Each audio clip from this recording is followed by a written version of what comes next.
What is going on, beautiful people? Welcome to another episode of The Narcissist Code. I'm your favorite self-aware narcissist, Mr. Lee Hammett, better known as Mental Healness across all social media platforms. This is your first time seeing my face or hearing my lovely voice. I am a clinically diagnosed narcissist, and I use my platform on social media to raise awareness for NPD, get more people into therapy, like myself, and also validate the victims, survivors, and thrivers of said disorder, said toxic people, said toxic traits. Today's episode is going to be about the mild-mannered narcissist. The mild-mannered narcissistic person who kind of like, and what I mean by mild-mannered narcissist is that, like, when you hear the word narcissist, a lot of people think of the overt, malignant type of narcissist that is just out there, just being kind of obnoxious, creating cult followings, being toxic as hell, and you kind of know that something is going on with that person. That's like the overt narcissistic person. They try to dress the best. They have huge delusions of grandeur. They try to dress the best, look the best, need the best cars and stuff like that. Just so super grandiose people. More covert narcissistic people tend to be more mild-mannered. You see what I'm saying? Mild-mannered narcissistic people covert narcissists are more subtle, y'all. The covert narcissists don't typically do narcissistic rage or huge outbursts like that. They're more subtle. They're more passive aggressive. They're more like, it would be hard pressed to prove that a covert narcissist is a narcissist because they don't rage, they don't yell, they don't scream. They do passive aggressive things. They make they make noises or grunt or just be super subtle and just kind of indignant and give you the silent treatment and ghost you and stonewall you and things like that. That's more the covert narcissist. The mild-mannered narcissist is the type of person that kind of goes between the two. The mild-mannered narcissist is the kind of like to me, is the narcissistic person that lacks identity the most. Because mild-mannered people typically the mild-mannered narcissist typically can go between overt and covert. You see what I'm saying? They are like a blend between the two, depending on what crowd that they are in. Like the mild-mannered narcissistic person is going to be like the more chameleon type of narcissist. You know what I mean? Like the more they can just morph who they are to fit into a crowd of people. They can change their personality dynamics and their personality characteristics in order to fit within a different crowd of people, within a different sect of people and whatnot. That's what mild-mannered narcissists do right there. You know what I'm saying? Like, that's why so many people get it into their mind that there is, like, narcissists are either going to fall into one type or the other type, like overt or covert. You can be both, y'all. You can be the mild-mannered one who really, truly lacks identity and morphs into the crowd of who they are in, like who they are around. Like, they become the people they are around at this moment in time. It's just like, at home, of course, at home, most narcissists are going to be different people. But the mild-mannered narcissistic person is going to be out here in the world just morphing into other people. They're like seriously lacking identity and taking on the personality characteristics or the personality traits of other people that they are around to fit in. You know what I mean? It's just like mild-mannered means like blank slate, pretty much. It's just like even keel. Like the type of person that, like I said, is like super even keel type of person that you don't know what you're going to get from this person. You're just like, oh, he's cool or she's cool. Like they don't really talk a lot. They got it. The mild-mannered one, the mild-mannered narcissist has to warm up to you. You know what I mean? The overt narcissistic person typically is like the loudest person in the room. A lot of times they're gonna be the loudest person in the room. They are going to come up to you and speak to you, make conversation with anybody, talk to anybody, that type of stuff. Covert narcissists tend to, they just depend on who they are. The covert narcissists lean more towards being mild-mannered, but the mild-mannered person, they got to warm up to you. They got to warm up, and they could warm up and be overt, depending on who they are around. They could warm up and be covert and just still stay subtle, still stay passive-aggressive, and still stay in this same type of mindset. You see what I'm saying? The mild-mannered narcissist. I know a lot of y'all have experienced this. Like, they are just super even keel, but when they're around a different group of, like, they're super even keel, super just pretty much I would say the operative word will be chill. They're like the super chill person, right? But when they get around a certain crowd of people, they turn into someone else. When they get around a certain group of friends, they turn into that group of friends. You know, regardless if that group of friends is like game playing, they playing Call of Duty or World of Warcraft or their book reading club, whatever it is, whatever it is, they turn into that person. But you see this same person get around a crowd of kind of outlandish, obnoxious, like loud people, they become that too. You know, it's like mild-mannered people, like mild-mannered narcissistic people just have this blank slate. And we kind of, so me personally, I would fall more into the mild-mannered narcissist, y'all.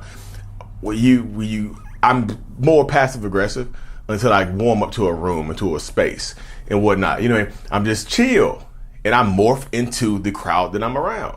Like whatever crowd that I'm around, I tend to become. You know, whatever crowd that I'm around, whatever crowd that I'm dealing with, whatever zone that I'm dealing, whatever zone I'm dealing in, I tend to become. That's why I have a lot of experience with being mild-mannered. People would describe me as like, oh, Lee is chill, he's cool. You know, when they first meet me, oh, he's chill, he's cool. He's like, didn't really talk much until, you know, so-and-so got around, he turned into, so one of my old good friends is a super malignant narcissist, y'all, like overt as he wants to be, you know, as overt as he wants to be. When I got around him, I would turn into him, you know, turn into a version of myself that more mirrored him. Mild-mannered and chill narcissistic people can become that, you know, they become who they're around. Being loud, becoming that type of person right there, you know. They become like mild-mannered narcissistic people. We become who we are around, you know. It's just like whoever, like the crowd that I'm in, I assimilate the personality characteristics or the traits or the goals and whatever this crowd has. You know, it's wild having this type of mindset. Like I said, being a mild-mannered narcissistic person, it's just hard, like, because like nowadays more, because I'm 38 years old now, I have more of my own identity. I don't need, like, I'm going to be who I am right now around anybody. Like, I'm not going to morph to fit in just so I'm not going to morph to fit in just so I don't stand out too much. You know, I'm not going to do that anymore. I'm just, who you see is who you get right now, because I've been working on myself so long. I'm more along the lines, accept me for who I am right now, as opposed to back in the day when I used to be this other type of person, when I would just like need to fit in order to just like, I need to fit in so I don't stand out too much. So I would just warm up to the crowd. And when I warmed up, I would become a whole different person, you know? And people would just notice it. Like, hey, you get a little wild when you get around so-and-so. Oh, really? Do I? Oh, I didn't know that. I don't know. Just the energy shifts when I'm around this person right here. Or if I'm around a bunch of quiet people, like, y'all, my personality is just like a lot of mild-mannered, like covert, overt narcissists, like mixtures. Like, we just transition, y'all. We literally can transition into whoever we need to be. And it's just like having that blank slate becomes exhausting, because like, and not having your real identity becomes exhausting as hell, because you try to fit into so many different crowds that you kind of lose who you are.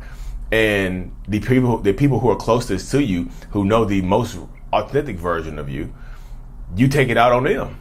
Like your spouse and your children, they get the worst version of you. Your actual close friends who know you for a while and who y'all ride or die, they get the worst version of you and whatnot. That's part of it. That does happen, you know, because you get so frustrated, without having your own identity, that you have this crisis. It's just like you have so many different identities, like within yourself, battling to see which one is the real identity. It's kind of like, it's not split personalities or multiple personality disorder, or, you know, I think it's called DID now, dissociative identity disorder.